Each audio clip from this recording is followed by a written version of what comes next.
Hi, I'm Marius Rit, and this is today's Morning Sense. Well, five top stories that we think you need to know about. The first one is we're looking at the Social Research Foundation polling.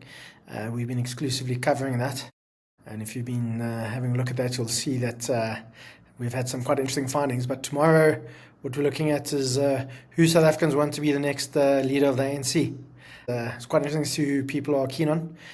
I won't spoil it for you, but you might be surprised to see who ordinary South Africans want to be the next leader of the ANC. We're also looking at a number of girls who were kidnapped in Nigeria. About 250 people were kidnapped from a boarding school. But 300 people were kidnapped immediately, but 50 have managed to escape. 250 people are still in captivity. And we have a bit of a look at the intersection between terrorism and the illicit economy in Nigeria. Also covering the DA, the bit of a feud in the DA at the moment between John Steenhuisen and Deon George. This is actually what's happened is there's a bit of internal row within the party, and the DA's legal kind of committee is going to kick in and now start looking at that. Because if you've been following it, you know that Deon George was recently removed as a minister. And we're not too sure what's going on there. It seems to be pretty complicated. We also have a look at the G20 summit and what happened over the weekend.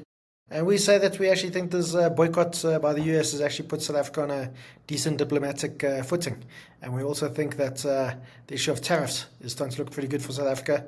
They're very unpopular amongst Americans, and they are starting to push things like inflation up.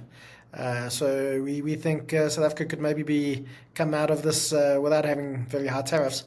Finally, we have the Common Senses Diary, and that we look at a number of issues there. We talk about how well run the G20 was. We talk about the issue in Nigeria and how woke Westerners actually really don't care about Black lives. Nobody cares about what happened there. If it's happened in any other country in the world outside of Africa, where 300 girls have been kidnapped, the country would have come to a standstill and been global headlines. Because it happened in Africa, people don't really care, unfortunately. And we also have a warning. White South Africans especially mustn't think that Donald Trump is some kind of savior. White South Africans we are definitely being used as a bit of political football in the US, more about domestic American politics.